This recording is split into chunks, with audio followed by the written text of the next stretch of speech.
সাল 1971 পাকিস্তানি আর্মি আর বাংলাদেশি বিপ্লবীদের মধ্যে লড়াই চরম পর্যায়ে পৌঁছে যায়। আর এই লড়াইয়ের পূর্বেই বাংলাদেশ নিজেকে একটি স্বাধীন রাষ্ট্র হিসেবে ঘোষণা করে দেয়।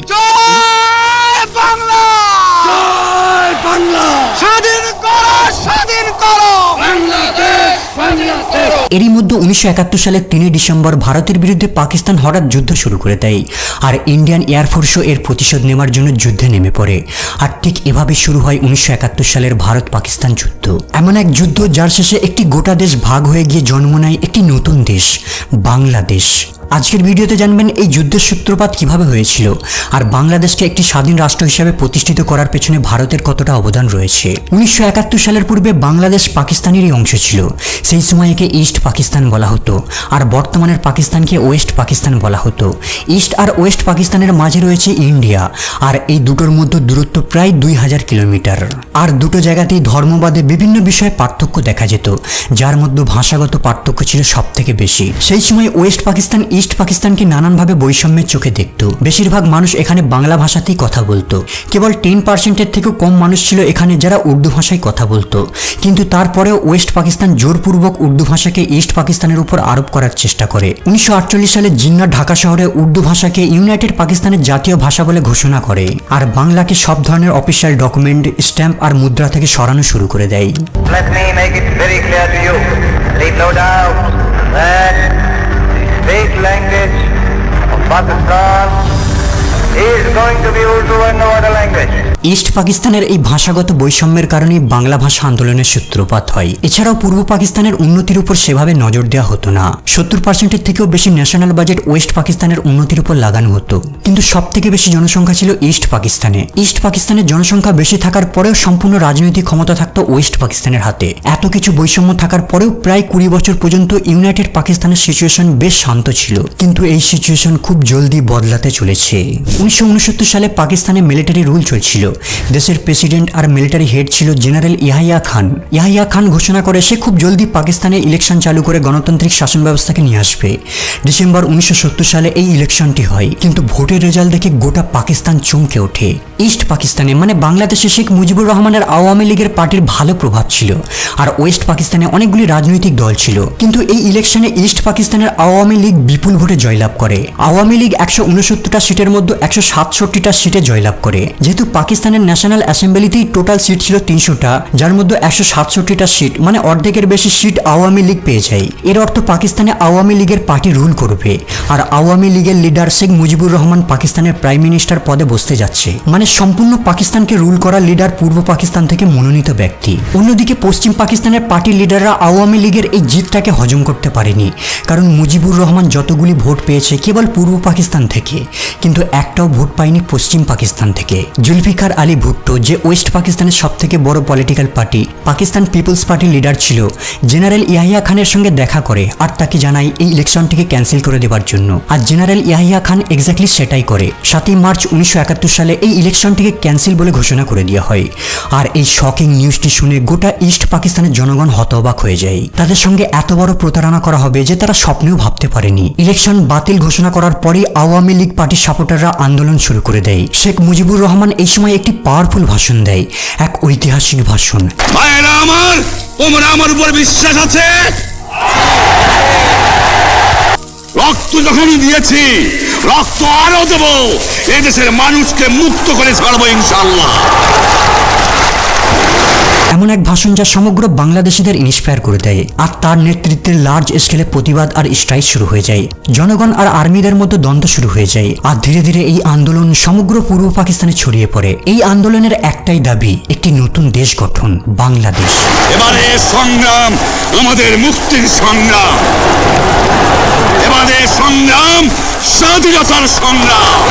প্রেসিডেন্ট ইয়াহিয়া খানের আর বুঝতে বাকি নেই যে ইস্ট পাকিস্তান ভাগ হতে চলেছে। এই কারণে সে মার্চ 1971 সালে এই আন্দোলনটিকে দমন করার জন্য একটি বিশেষ মিলিটারি অপারেশন পরিচালনা করার পরিকল্পনা করে।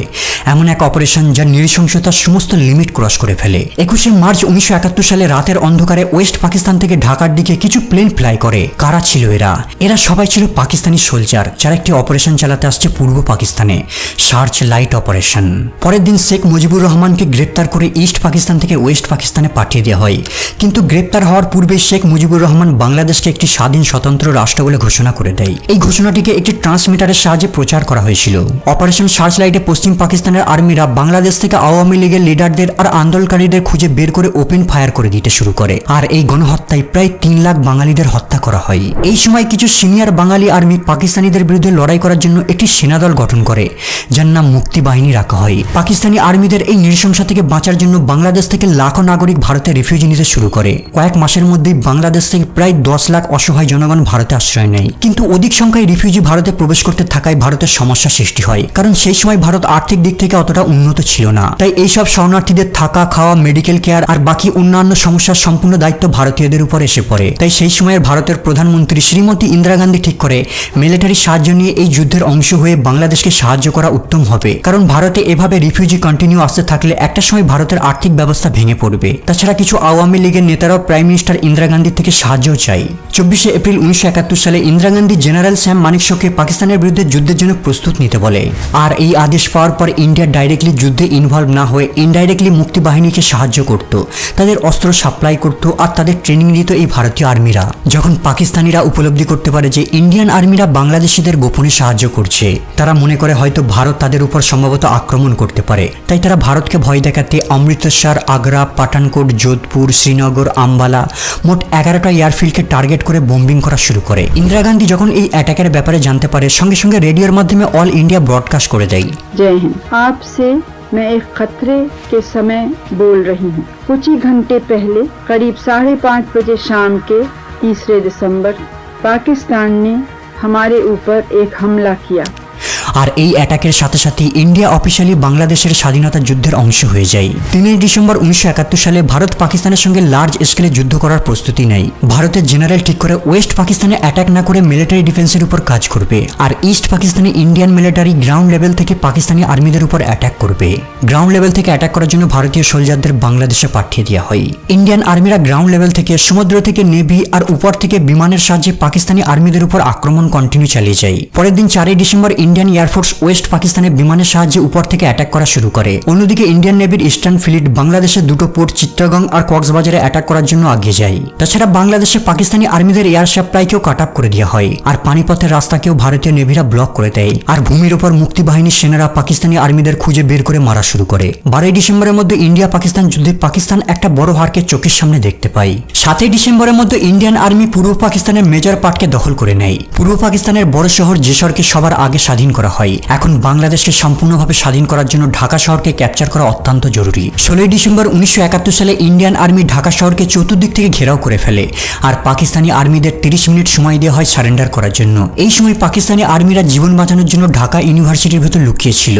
লেফটেন্যান্ট জেনারেল আমির আবদুল্লাহ নিয়াজি খান কোনো রকম বিরোধিতা না করে ভারতের সামনে আত্মসমর্পণ করে দেয়। ওই দিন 16 ডিসেম্বর 1971 সালে ঢাকায় 93,000 পাকিস্তানি সেনা ভারতের সামনে আত্মসমর্পণ করে। দ্বিতীয় বিশ্বযুদ্ধের পরে এটাই ছিল পৃথিবীর সবথেকে বড় আত্মসমর্পণ। আর এভাবেই ইস্ট পাকিস্তান একটি স্বাধীন বাংলাদেশ রাষ্ট্র হিসেবে বিশ্বের মানচিত্রে জায়গা পায়। 6 ডিসেম্বর 1971 সালে ভুটান প্রথম দেশ ছিল যে বাংলাদেশকে অফিসিয়ালি স্বীকৃতি দেয়, আর ওই দিনই ভারতও বাংলাদেশকে অফিসিয়ালি স্বীকৃতি দেয়। আর ফাইনালি 1972 সালে পাকিস্তান বাংলাদেশকে একটি রাষ্ট্র হিসেবে স্বীকৃতি দেয়, আর সেই সাথে মুজিবুর রহমানকে জেল থেকে মুক্ত করে দেওয়া হয়। যখন মুজিবুর রহমান ঢাকায় ফেরে, তাকে একজন হিরোর মতো সম্মান করা হয়। এরপর 1973 সালে যখন স্বাধীন বাংলাদেশে ইলেকশন হয়, মুজিবুর রহমান মেজরিটি ভোটে জয়লাভ করে, আর তার আওয়ামী লীগ পলিটিক্যাল পার্টি স্বাধীন বাংলাদেশের রুলিং পার্টি হয়। কিন্তু বন্ধুরা, বাংলাদেশের এই স্বাধীনতার জন্য অসংখ্য ব্যক্তিকে তাদের জীবন, ভূমি সবকিছুকেই উৎসর্গ করতে হয়েছিল। কেবল 25শে মার্চ 1971 সালে এক রাতে 7,000 বাঙালিদের হত্যা করে দেওয়া হয়। অগণিত বিপ্লবীদের বলিদানের বিনিময়ে আর ভারতের সহায়তায় আজ বাংলাদেশ একটি স্বাধীন রাষ্ট্র।